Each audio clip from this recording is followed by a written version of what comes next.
Salut les tordus, ici Granisphère. J'espère que vous passez de bonnes vacances. Beaucoup d'entre vous profitent de la plage en ce moment, alors je vous ai préparé une histoire de circonstances. L'île aux pirates. En 1997, j'avais 10 ans. Mon frère en avait 8 et ma sœur 7. On vivait en ville et nous n'étions jamais partis en vacances, parce que nos parents n'avaient pas les moyens. Mais grâce à une association caritative et à l'assistante sociale de notre secteur, nous sommes partis en colonie de vacances, à la plage, dans le sud de la Bretagne. Je me souviens de l'effervescence la veille du départ. Ma mère qui vérifie nos sacs, qui recompte nos sous-vêtements, qui s'assure qu'on a tous notre kawaii, qui nous fait promettre de prendre soin de nos sandalettes, et qui nous donne à tous une pièce de 10 francs pour pouvoir acheter et envoyer une carte postale à notre grand-mère. C'est le jour J qu'on a vraiment réalisé la situation. Quand l'autocar a démarré, on faisait coucou à nos parents, et en les voyant s'éloigner, Amandine a fondu en larmes. Adrien jouait les durs, mais je voyais bien son menton tressaillir. Moi-même j'ai été troublé, mais comme j'étais l'aîné, je n'ai rien laissé paraître. Du moins, je crois. Le trajet a duré presque une journée, durant laquelle les animateurs se sont présentés, ont fait connaissance avec nous ont fait chanter des chansons. On s'est arrêté plusieurs fois pour les pauses pipi, pour pique-niquer, et aussi parce que certains avaient le mal des transports. Quand l'autocar s'est arrêté pour la dernière fois, l'un des enfants a pointé une direction du doigt, la bouche grande ouverte, et les yeux écarquillés. Tout le monde s'est précipité au carreau, en poussant des cris de joie et d'excitation. Nous n'avions jamais vu la mer, et manifestement, nous n'étions pas les seuls. J'avais l'impression d'être à l'autre bout du monde. Tout était tellement différent de chez nous. L'odeur des embruns, le bruit des vagues, les cris des mouettes. Les adultes nous ont informé qu'on avait beaucoup de chance, parce que nous avions accès à une portion de plage qui n'avait jamais été ouverte au public. Nous étions les tout premiers à en profiter. Nous nous sommes installés dans des bungalows. Amandine aurait bien voulu dormir avec nous, mais la règle était claire. Les filles avec les filles, les garçons avec les garçons. Cette nuit-là, nous avons tous dormi du sommeil du juste.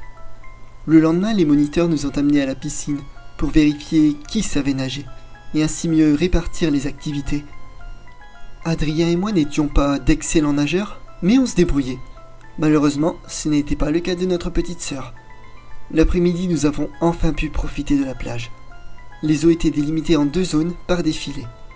L'un de ces filets était très large et surmonté de bouées rouges. Il indiquait la zone destinée aux nageurs. Le second filet était plus étroit et surmonté de bouées blanches. Il permettait aux non-nageurs de profiter de l'eau en toute sécurité. Dans la zone destinée aux nageurs, on pouvait voir pointer, ça et là, des rochers de taille et de forme variables. L'une de ces pierres se démarquait des autres.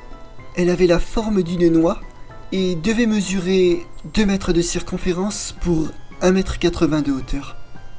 Elle pouvait être pratiquement immergée, comme quasiment au sec, en fonction de la marée. La première fois que nous l'avons vue, elle était à moitié dans l'eau, et l'un de nos camarades s'est écrié « Une île aux pirates !» Et le nom est resté.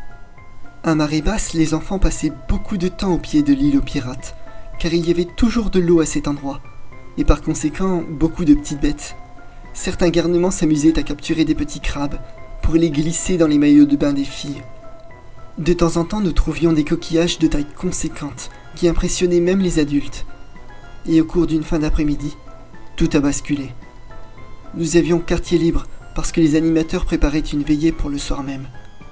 L'île aux pirates était immergée aux 3/4. On ne voyait plus que son sommet. Mon frère et moi nous sommes fixés pour objectif de nager jusqu'à elle et d'y grimper. Aucun autre enfant n'avait osé tenter ça avant nous. Tous nos camarades vaquaient à d'autres occupations. Je me souviens avoir nagé, mon frère à mes côtés. Je me souviens m'être installé avec lui sur le rocher. Trou noir. Je marche sur la plage. Je ne peux pas m'arrêter de trembler. Trou noir. J'ouvre les yeux. Je suis sur un lit d'hôpital. Papa et maman sont là. Maman demande « Est-ce que tu sais où est Adrien ?» Je hurle. Je me souviens des hélicoptères qui survolent la plage, des parents en colère qui viennent rechercher leurs enfants. Je n'ai jamais revu mon petit frère, et on n'a jamais retrouvé son corps. La police a mené plusieurs enquêtes. Aucune n'a abouti. Même la piste de l'enlèvement a été étudiée. l'accès à la plage a été condamné. Les organisateurs de la colonie de vacances ont dû verser de l'argent à mes parents, comme si ça pouvait changer quelque chose. J'ai beaucoup culpabilisé de ne pas me souvenir, de ne pas être capable d'expliquer ce qui était arrivé. J'ai été suivi par des psychologues pendant toute mon adolescence. Tout ce que j'ai conservé de ces funestes vacances, ce sont des coquillages. J'ai voulu les jeter plusieurs fois, parce que je ressentais un malaise en les voyant. Mais quelque chose me poussait à les garder. Et la semaine dernière, tout m'est revenu. Je regardais un reportage sur les bénitiers à la télévision, quand j'ai été pris de nausées, de flashs très brusques. Puis mes visions se sont précisées. Je nous revois, mon frère et moi. Nous sommes fiers d'avoir atteint l'île aux pirates. On s'installe en tailleur et on regarde l'horizon. Nous percevons un mouvement sous nos pieds. Du rocher s'ouvre une large fissure. Adrien est déstabilisé et chute à l'intérieur. Je perçois l'expression paniquée de mon frère qui gît sur une substance muqueuse verdâtre et violacée. La fissure se referme sur lui. Je voudrais crier mais je n'y arrive pas. La crevasse s'ouvre de nouveau et m'offre une vision d'horreur. Le corps de mon frère est complètement broyé. Même son visage n'a plus rien d'humain. La cavité se referme brusquement, me faisant au passage tomber à l'eau. Je regagne péniblement la plage. Je n'arrive même pas à pleurer. Maintenant je me souviens. Maintenant je comprends. Maintenant je sais. L'île aux pirates n'était pas une grosse pierre. Du moins, pas tout à fait. La formation rocheuse renfermait une créature au comportement tellement placide et aux dimensions tellement improbables que personne n'en avait décelé, ni même soupçonné l'existence. Une créature dénuée d'agressivité, qui ne faisait que profiter du retour de la marée, enfermant en son sein le corps d'un enfant, qui avait eu le malheur de se trouver au mauvais endroit au mauvais moment. Il fallait que j'en aie le cœur net. J'ai pris le train et je suis retourné là-bas, mais tout a changé. Je ne reconnais absolument rien. J'ai discuté avec un petit vieux de ce qui s'était passé en 1997. Il s'est souvenu du scandale. Il m'a répondu: Vous savez, mon petit, en 1999, quand le pétrolier Erika a fait naufrage, la marée noire qui s'en est suivie a profondément meurtri le paysage.